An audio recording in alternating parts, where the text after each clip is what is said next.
Renz, tinatanggap mo ba si Eden bilang iyong kabiyak sa hirap at ginhawa? Itigil ang kasal! Ano, Renz? Paano mo magagawang pakasal? Binuntis mo ko! Teka lang, sino ka ba? Kilala mo ba siya talaga?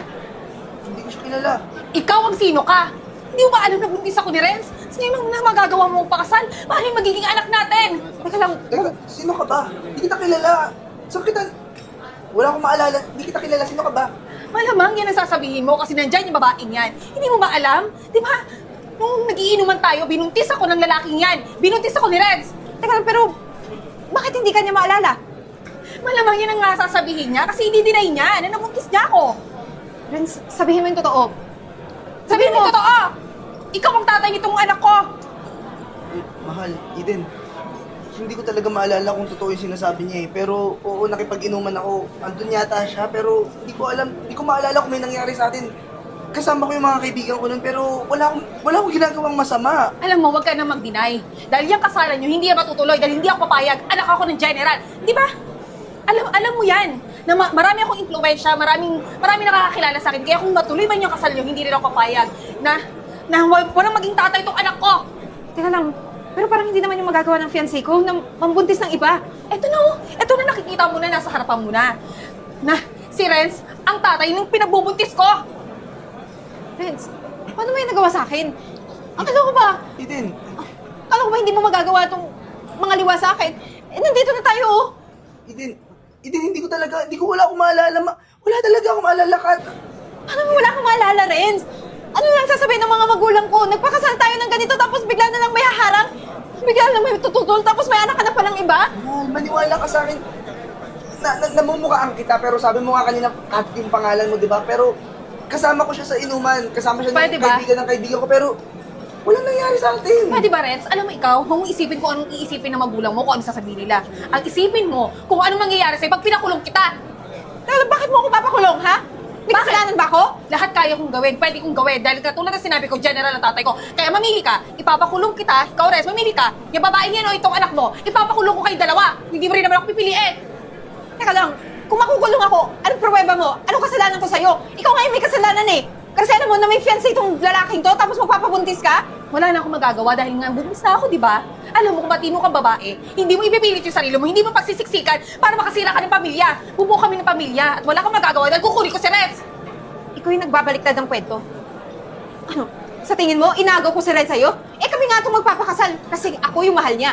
Kat, kung sino ka mang babae ka, di kita maalala, pero alam ko, nag-inuman tayo, kasama ka ng mga barkada ko. Pero hindi ko maalala talaga na may nangyari sa atin.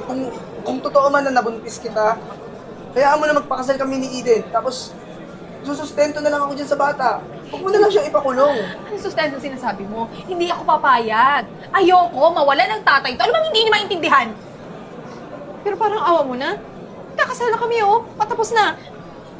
Mas maawa ka sa bata na sisiraan mo ng pamilya. Natatanggalan mo ng tatay dahil sa pagiging malandi mo. Ako pa ngayon malandi, ha? Eh kung nga ito sigurong lumandi eh. Tingnan mo. Nabuntis ka.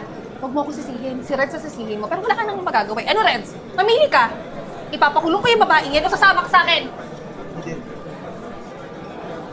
tuwarin mo kung ito yung magiging desisyon ko. Hindi ko kasi kakayanin ko. Ikaw din mismo makukulong ka Pwede dahil ba? sa Pwede akin. ba? Tama na yan. Ang dami niyong arte. Ang drama niyo. Halika na. Doon mapapacheck up pa ako. Tara na! Itama mo si Renz. Tara na! Okay lang ba? Tingnan mo na, lahat ng nangyari na to, may dahilan. Kaya huwag kang masyadong mag-alala. Renz? Oh! Anong ginagawa mo dito? Ba't nandito ka? Ba't nandito ka? Teka lang, gusto ko lang makausap si Renz. Bakit? Ha? Bakit gusto mo siya kausapin? Aagawin mo siya sa akin? Ha? Aagawan mo ng tatay yung anak ko? Teka lang, hindi naman sa ganun. Gusto ko lang ipaalam sa kanya na buntis din ako. Galing ako sa center. Nagpa-check up ako. Ah? Talking test? Hindi ako naniniwala. Pinagawa mo sa recto, no? Di kaya ibang tatay niyan. Hindi si Renz ang tatay niyan. Hindi ako ganun. Hindi mo ako kilala. Huwag mo akong husgahan. Wala akong pakialam, pero hindi si Renz pwede maging tatay niyan dahil ikaw malandi ka. Tsaka ikaw, yung pagmumukha mo na yan, magugustuhan ni Renz. Eh, tingnan mo nga yung balat mo, tingnan mo yung pagmumukha mo. Hoy, ambisyosa ka, hindi ka magugustuhan ni Renz. Eh, hindi naman ako naparito para mang-away eh. Gusto ko lang talaga makausap si Renz. Renz? Pwede ba? Pwede ba? Renz! Manahimik ka! Pwede ba? Wala ka ng karapatan kay Renz dahil ako na ang kasama niya, hindi na ikaw. Pwede ba? Pwede ba lumayo ka sa akin? Pati yung anak mo na hindi naman talaga kay Renz. Teka lang. Bakit parang tataranta ka? Bakit parang gustong-gusto mong mawala ako? Malamang. Hindi yan anak ni Renz, no? Hoy, manahimik ka. Malamang, sisirain mo yung pamilya binubuo namin. Pwede ba masaya na kami ni Renz? Huwag mo na kaming guluhin. Pwede ba? Maawa ka naman sa anak ko. Kinukuhaan mo siya ng tatay dahil sa kalandian mo. Di mo ba naiintindihan? Hindi mo ba ako naririnig? Gusto ko lang siya kausapin, hindi ko siya gagawin sa'yo. Alam ko na yung gagawin mo. Gusto mo siya kausapin kasi mapapaawa ka. Sasabihin mo na may anak kayo na kahit hindi naman talaga kay Renz yan. Alam mo, pwede ba? Si Renz lang ang pakay ko dito. Okay? Ano? Sino bang pwedeng maging pakay ako? Ha? Bobo ka ba? Ano mo, pwede ba umalis ka na? Umalis ka na dahil sumasakit yung tiyak ko sa'yo. Parang awa mo na, please. Kailangan ko makausap si Renz. Lumayo ka sa akin, pati sa anak ko. Pwede ba? Huwag mo na kaming guluhin. Dahil kahit anong gawin mo, hindi ka na babalikan ni Renz dahil masaya na siya sa amin. Sa katunayan na eh, nagpaplano na kami kung saan ako manganganak. Ha? Napaka-supportive niyo. Huwag mo na agawin to para sa anak namin, yung kaligayahan ng anak ko. O sige, kung masaya si Renz, para sa'yo at sa magiging anak niyo, papaubaya ko na siya ng tuluyan sa'yo. Pero tandaan mo, kung may kasinungalingan ka, hindi habang buhay mo makikimkim yun. Lalabas at lalabas ang katotohanan. Hindi ako natatakot. Malis ka na! Alis! Renz, ano ba yan, anak? Ano na ba nangyayari Ma. sa'yo? Oh, Bakit? ba't puro pag-iinom na lang ang inaatupag mo? Ano man dapat yung gawin ngayon, ma? Hindi ko nga rin alam, naguluhan kasi ako sa sitwasyon mo eh. Ano magulo sa sitwasyon ko ngayon, ma? Wala naman ang patutunguhan tong buhay ko kung hindi din si Eden yung magiging asawa ko, di ba? Tsaka, wala na akong pakialam ngayon sa mundo kahit sa sarili ko. Anak, wala nga naksikat. Magiging tatay ka na din. Oh? Dapat hindi ganyan ang... Wala akong pakialam dyan sa anak ko kay Kat. Hindi ako tatay niyan. Hindi ako naniniwala. Oo, pero kung hindi man Renz, ayusin mo yung buhay mo, anak. Ako ang nasasaktan pag nakikita kitang ganyan. Ma, ano aayusin ko pa sa buhay ko? Ano gusto mong gawin ko dito sa buhay na para akong nakakulong? Araw-araw akong gising na sikat yung kasama ko? Imbis na si Eden? Oo, kailangan mong magpakatatag. Kailangan mong tumayo bilang responsabling ama dahil magiging dalawa na yung anak mo. Nabalitaan ko, buntis si Eden. Ano ma? Oo, nabalitaan ko dun sa kumari ko. Buntis si Eden. Kaya kinakailangan mo na magpakatatag sa sitwasyon mo ngayon. Hindi si Eden? Oo. Asan si Eden ngayon, ma?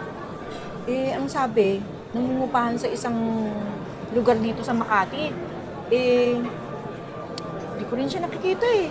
Nakikibalita din lang ako eh. Kailangan ko makausap si Eden, ma. Paano mo makakausapin? Anong gusto mo, gulo? Alam mo naman yung napangasawa mo. Alam mo ang impluensya ng pamilya niyan. Renz, baka gusto mong madali ang buhay mo kapag gumawa ka ng aksyon na hindi dapat muna. Ma, hindi ko rin naman pwedeng pabayaan si Eden ng ganun lang. Kailangan ako nung magiging anak ko doon. Oo, naiintindihan kita doon. Basta ako, sinabi ko yan sa'yo at handa akong umalalay sa'yo para sa ikabubuti ng lahat. Siyempre, mga apo ko rin yan. Ma, kailanganin ko ng tulong mo. Gagawa ko ng paraan. Yung mga kinikita kong pera, hahatiin ko yun. Ibibigay ko sa yung iba. Ikaw na lang magpaabot kay Eden. Sabihin mo sa akin galing. Kahit sekreto lang, ma. Tulungan mo ako. Mas gusto ko si Eden tsaka yung magiging anak namin. O sige, anak, gagawa ko ng paraan. Huwag kang mag-alala. Basta pangako mo sa akin. Tigilan mo na yan, ha? Sige na, ma. Mauna ka na. Baka maabutan ka pa dito ni Kat. O sige, baka sa isang araw o bukas kung hanapin ko si Eden, ha? Sige, anak, alis na ako. Ano ka ba, mahal? Huwag ka mag-alala. Magiging magandang buhay namin, lalo ng anak mo dito. Ano ka ba? Matakataka na rin yung sa Renz eh. Karain mo yun, naniwala siya na siya daw ang tatay. Hindi nga niya maalala, hindi nga niya ako maalala kung saan kami nagkita. Tsaka ito pa. Alam mo kung ano pinaka nakakatawa? Naniwala sila na anak ako ng general. Kaya mo na, kasi ang mahalaga lang naman talaga ay makakuha ng mana tong anak natin. Oo, ano ka ba? Basta pag nanganak na ako at nakapangalan na sa kanya, tong bata, malamang, magdademand na ako agad ng maraming pera. At pwede tayo magsama-sama. Oo, excited na nga din ako eh. Sino yung kausap mo? Sino yung kausap mo? Si mama ko, ano ba? Mama mo? Ako. Ano nagawa sa akin to, Kat? Ang halin! Ano ba yung sinasabi? Sinubukan kita pakisamahan tapos hindi mo sa akin sinabi yung totoo? Ha? Teka, nasasaktan ako. Anong nasasaktan, ha? Bakit? Hindi ako yung tatay niyan. Sinira mo yung buhay ko. Sinira mo yung buhay ko, ha? Sinira mo yung buhay ko! Bitawan mo nga ako! Narinig ko lahat, Kat. Hindi ka anak ng general. Hindi ako yung tatay niyan. O bakit ano Ano? gagawin mo? Sasaktan mo ako? Sige, subukan mo. Ipapakulong talaga kita. Sinira mo yung buhay ko, Kat. Alam mo kung gaano ko kamahal si Eden. Alam mo, araw-araw ko pinapanalangin sa Diyos na bakit ako napunta sa ganitong sitwasyon? Eh, ikaw ang tatay ng batang to. Hawakan mo, ayun, sumisipa siya kasi natutuwa siya na ikaw ang tatay. Please, huwag ka mag- Bitawan mo ako.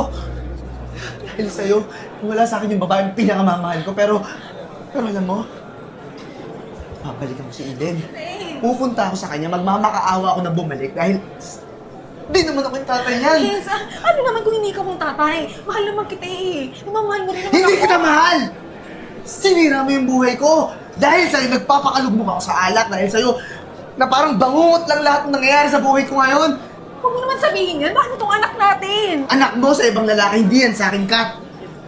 Hindi yan. Ano plano mo? Iiwanan mo ako? Babalik ka kay Eden? Hindi ako papayag. Ipapakulong kayo. Bitawan mo ako. Bitawan mo ako.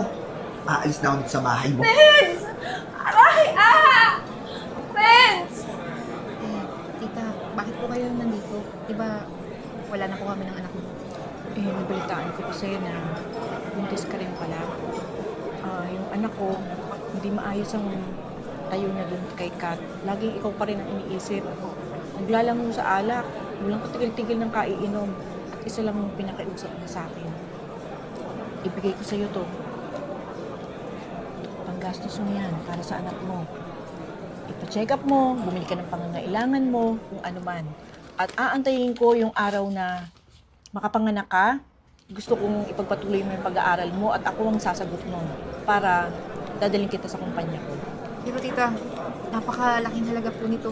Isa pa, nakakahiya naman kung tatanggapin ko to pati yung mga in-offer mo sa akin. Kailangan tanggapin mo, hindi yan kabayaran. Iyan isang tulong sa hindi naman namin na iniiba. Pamilya ka na rin namin, Eden. Hindi lang nagkataon na napakasal kayo, kaya nagkaganyan. Pero basta tandaan mo lagi, mahal na mahal ka ng anak ko. Tita, kung totoong may kasalanan si Renz sa akin, napatawad ko naman siya eh. Kasi alam mo naman po, di ba, mahal na mahal ko na si Renz. Renz, ba't ka nandito? Sinabi ko na sa'yo, ayoko ng iskandalo. Ma, alam ko na yung totoo. Ano? Anong totoo? Narinig ko sikat may kausap siya sa telepono. Hindi ako yung tatay nung pinagbubuntis niya. Tsaka, sinungaling siya. Hindi siya anak ng general. Niloko niya tayong lahat. Kaya naman pala eh, malakas yung kutob ko na puro kasi nungalingan yung sinabi niya. Dahil siguro sa pera. Anak, natutuwa naman ako. Paano ngayon? Itutuloy ang kasal. Ang importante sa akin ngayon, may magiging anak namin ni Eden. Tsaka yung asawa ko ngayon, magiging asawa dahil itutuloy na natin yung kasal. Itutuloy ang kasal. Oh, paano? Ano inaantay niyo? Ituloy na natin ang kasal. Ngayon na. Ngayon na. Tatawagan ko na agad si Mayor na magbihis na kayo. Ha? Tatawagan ko na. Pa-check up na natin si baby kasi medyo lumalaki na. Excited na akong lumabas yan. Kaya nga eh, sipa ng sipa na. Sino kaya magiging kamukha? Sa tingin ko, aba, talagang nga buntis ka na. O baka naman pwede niyo bigyan ng pera. Para saan? Dahil sa ginawa niyong perwisyo sa akin, nakunan ako dahil bumalik ka sa babaeng yan. Ah, nakunan ka. Tapos perwisyo. Lahat sinisisi mo sa amin. O, dapat yung sisihin mo yung sarili. Bakit naman yung sarili ko? Kayo yung dahilan ba't ako naghirap? Hindi na ako binalikan nung tatay nung anak ko dahil sa inyong dalawa. Eh, bakit sa akin mo pinaako yung bata na hindi naman pala talaga sa akin? Kasi bobo ka eh. Dali ka naniwala ka agad eh. Alam mo, ang dami mo sinasabi, bigyan niyo na lang ako ng pera dahil kung hindi, ipakukulong ko kayo ulit. Teka nga lang, di ba dati pinaako mo na nga yung pinagbuntis mo dito sa asawa ko? Tapos ngayon, gusto mong suportahan ka niya? Humihingi ka ng pera? Ang kapal din naman ang mukha mo. Tsaka binibring ako pa yung mga kulong-kulong ngayon. Ang lakas ng loob mong sabihan mo, ipapakulong mo kami. Ngayon, babalik na rin ko na dahil binigyan mo ako ng idea, sinira mo yung buhay ko, ikaw ang ipapakulong ko. Tapos yung buhay ng asawa ko, lahat ng kasalanan mo, babayaran mo. Hindi ako papayag na makulong, no? Kapal ang mukha mo. Hahanapin ka namin. Wala akong pake. Bigas talaga ng bungo ng babae niya. Makita pa. Kaya mo na. Mamaya dadating yung driver. Alis na tayo. Sige.